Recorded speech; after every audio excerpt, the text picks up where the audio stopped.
Welcome to the fascinating, albeit slightly unsettling, world of parasites. Parasitology is the study of these intriguing creatures and their relationships with their hosts. But what exactly are parasites? In essence, a parasite is an organism that lives in or on another organism, called the host. It derives its nourishment from the host, often to the host's detriment. Imagine a world teeming with creatures, some large, some microscopically small, all vying for survival. In this struggle, parasites have evolved ingenious ways to exploit other organisms for their own benefit. This often involves a delicate dance between the parasite and the host. The parasite needs to survive without killing its host too quickly, as this would spell its own demise. The study of parasitology is crucial to understanding the intricate web of life on Earth.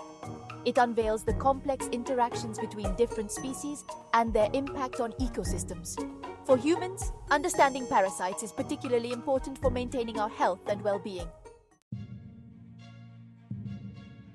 The world of parasites is incredibly diverse, encompassing a vast array of organisms with different lifestyles and strategies. One fundamental distinction lies in where they choose to reside, inside or outside their host. This division gives rise to two main categories: endoparasites and ectoparasites. Endoparasites, as their name suggests, live within the host's body. This could be in the digestive system, bloodstream, organs, or even inside cells. Think of the infamous tapeworm lurking in the intestines, or the malaria parasite wreaking havoc within red blood cells.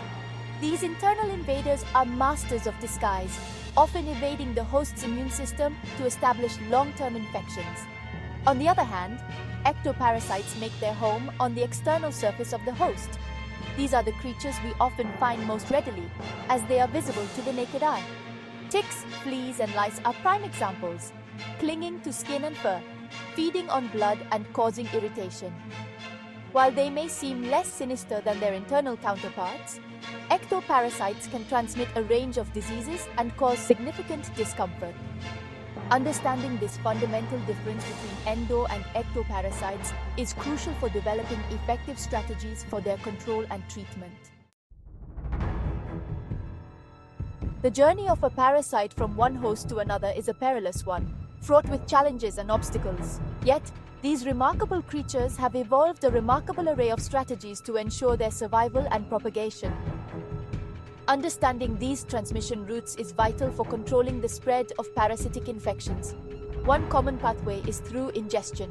This can occur through contaminated food or water, where microscopic parasites lie in wait, ready to invade a new host. For example, the eggs of intestinal worms like roundworms and hookworms can contaminate soil and water, ultimately finding their way into a new host through ingestion. Another route is direct penetration of the skin. Some parasites, like hookworms and schistosomes, possess specialized structures that allow them to burrow through the skin and enter the bloodstream. Once inside, they can migrate to their preferred tissues and organs, establishing infection. Airborne transmission is yet another strategy employed by some parasites. Tiny infectious stages of parasites, like the eggs of pinworms or the cysts of some protozoa, can become airborne and inhaled by a new host. This mode of transmission is particularly important for respiratory parasites. Other routes include transmission through vectors, such as mosquitoes carrying malaria parasites, or sexual contact, as seen with the parasite Trichomonas vaginalis. The diversity of transmission routes highlights the adaptability and resilience of these fascinating, albeit unwelcome creatures. The relationship between a parasite and its host is a complex and often uneasy alliance. It's a delicate dance, where the parasite must extract resources from the host without causing its immediate demise. This interplay has resulted in a fascinating spectrum of relationships, each with its own implications for both parties involved. Commensalism represents a relatively benign form of interaction.